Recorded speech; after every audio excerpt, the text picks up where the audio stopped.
Store. Al-Mukarram Kiai Haji Profesor Dr. Bin Samsudin serta pimpinan Wan Bin MUI yang kami cintai, kami banggakan. Kami sangat mengapresiasi kegiatan-kegiatan di Wan Bin.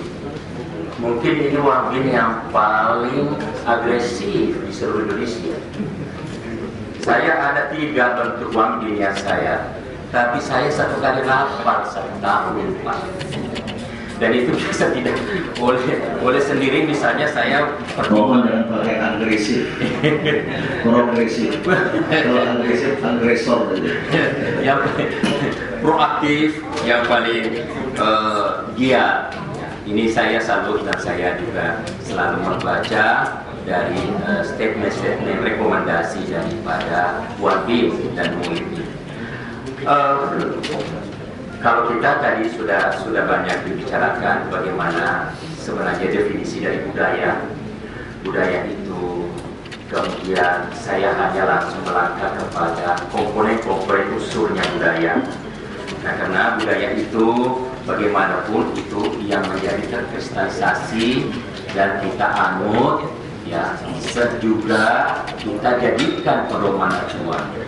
Oleh karena itu, biasa kita yang salah kaprahnya adalah yang disebut budayawan itu biasa seniman. Sudah dia dapat menyanyikan lagu 2 biji, baca puisi 3 biji, jadi budayawan. Seluruh komponen struktur daripada kehidupan kita.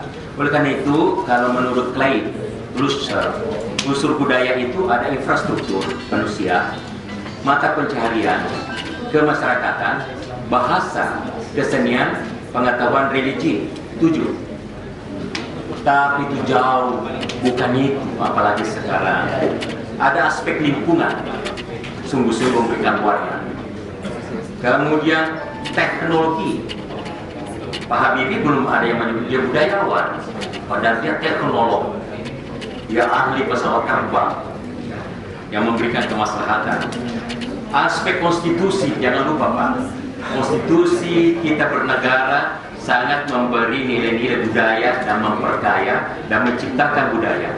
Sistem politik memberikan karakter bagaimana budaya itu tercipta. Media sekarang ini sungguh-sungguh adalah pilar keempat yang bisa memberikan warna daripada kehidupan.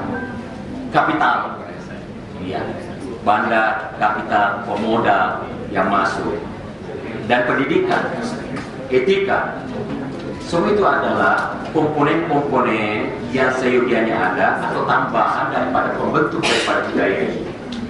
Kemudian bagaimana Indonesia kita paham bahwa Indonesia merebut kemerdekaannya, tetapi dia dari kerajaan-kerajaan dan dia juga dari pernah dijajah, kemudian merebut kemerdekaan. Indonesia terdiri dari 17.500 pulau, terbesar di dunia jumlah pulaunya. Kemudian Indonesia juga penduduknya 250, ketiga terbesar, muslimnya terbesar. Tapi 10 tahun yang akan datang, Cina bisa lebih banyak muslimnya, cuma Cina tidak dicatat dengan baik. Kemudian merupakan kita daerah laut,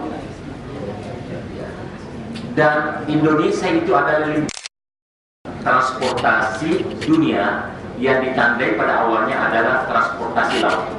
Oleh karena itu Indonesia menjadi dari awal sudah budayanya terbentuk dari pengaruh internasional.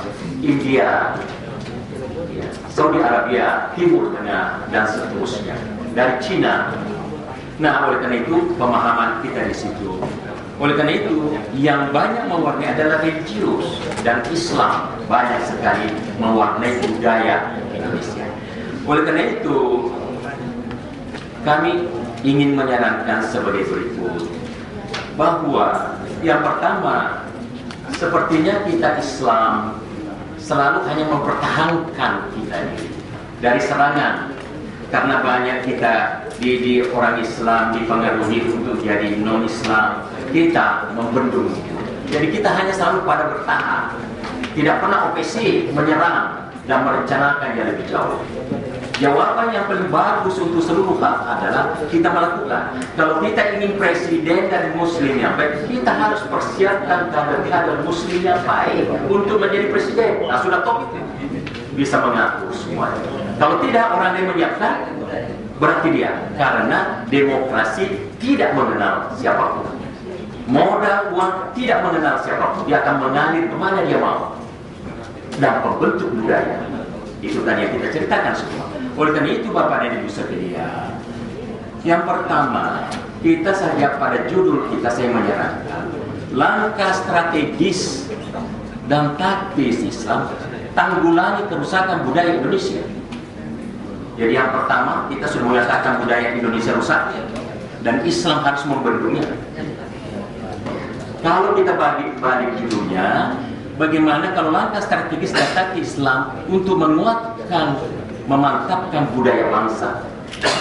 Dan ini judulnya bagian dari itu, pasti. Tapi kita tidak seperti opsi, kita diserang baru bertahan. Kita kalah pula kan? Dalam aspek-aspek tadi dimensinya. Itu yang pertama. Oleh karena itu saya menyarankan kepada kita semua, kita menyusun strategi pengembangan budaya Islam di Indonesia. Strategi pengembangan Islam di Indonesia. Kemudian yang berikutnya strategi pengembangan budaya Islam di Indonesia. Kita susun bagaimana kita mengembangkan. Apakah ada serangan, tidak ada serangan, memantapkan yang tadi kita bicarakan. Kita maunya bagaimana? Dan kita lebih dulu ke depan loncat. Sebelum orang melakukan, sebelum baru orang mikirkan, kita sudah lakukan. Jadi berarti, dan kita tidak bisa membendungnya budaya itu pada pemahaman Bapak. Lebih banyak energi Bapak buat tembok itu daripada memperbaiki diri. Sama dengan rumah tangga. Perbaiki istri, perbaiki anak-anak, perbaiki diri sendiri, pasti pun apapun yang datang pasti bisa kita tangkap untuk rumah tangga dan seterusnya. Nah kemudian ya Muslim kita ini harus mempersiapkan, jangan lupa mempersiapkan presiden Pak, mempersiapkan legislatif. Nah, kita bicarakan, jangan kita hanya menerima. Kenapa di Islam tidak berbicara? Oh memang Islamnya tidak sholat, dia terpilih menjadi DPR. Karena tidak diuji bahwa Islam itu yang terpilih DPR. Kita harus mempersiapkan. Kita kumpulkan kader, Pak Din kumpulkan kader, ini dipersiapkan. Sekarang ini orang-orang pemuda mengumpulkan itu dan dia tahu bahwa politik adalah kekuasaan.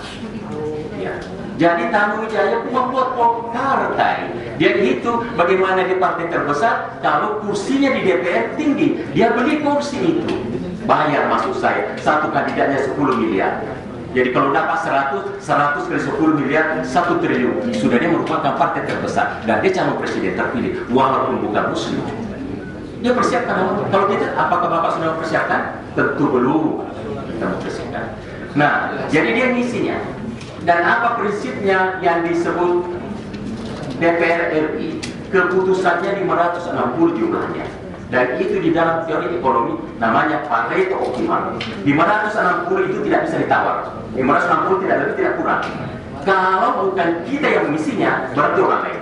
Dan siapa orang lain? Terserah Bapak memberikan. Di situ ada ini, di situ ada mafia, di situ ada kata. Terserah kita. Dan dia melakukan money politik untuk melakukan itu. Apa yang kita lakukan? Gitu. Karena sekali duduk di sana dia membuat undang-undang, ya kan? Bapak tadi sudah mengatakan relaktan membuat tidak bagaimana? Tidak relaktan yang dimampukan kelas-kelas Pak Din Samsudin yang ada di situ. Nah itu Pak. Jadi kita persiapkan, ya. Politik kita persiapkan, jangan alergi. Kalau kita tidak masuki tidak bisa, harus dimasuki. Kalau tidak kafir yang ambil semua, berarti kita harus rebut. Caranya merebut, mempersiapkan diri. Sama dengan sepak bola. Harus kita pintar bermain sepak bola untuk memenangkan. Tidak ada pilihan lain. Bapak berteriak di luar tidak ada gunanya. Ya, laksana orang di luar, paling melempar atap rumah. Apa kita bilang? Oh anak-anak itu ganggu. Mesti Bapak ada di dalam. Kalau sekarang Jokowi memerintah, kita harus ada di dalam muslim-muslim yang terbaik. Teknologi harus kita kuasai. Media, kita harus membuat media Pak. Kafir yang membuat media, berarti berita-berita kafir yang muncul. Kalau muslim yang membuat media, ada caranya satu-satu. Ya, ceramah agama yang paling banyak di dunia kan Pak Wakil Menteri paham. Ceramah agama yang paling banyak frekuensinya di dunia di Indonesia. Tidak ada televisi, tidak ada siaran agama. Tapi dia yang punya Pak. Ya. Nah, kemudian kapital. Kita harus mempunyai kapital. Kalau tidak dihitung bagaimana Pak? Ya Timur Tengah Barat bantu dong masa bersahabat dengan Israel lagi kan? Dengan kita. Nah, bagaimana menciptakan? Itu yang kami harapkan dari kita, bahwa lebih bagus kita mempersiapkan diri, ya, maju ke depan, ya, daripada kita selalu membendung. Sekarang DKI lebih baik kita menyiapkan siapa calon gubernur kita untuk DKI. Kita harus siapkan. Assalamualaikum warahmatullahi wabarakatuh.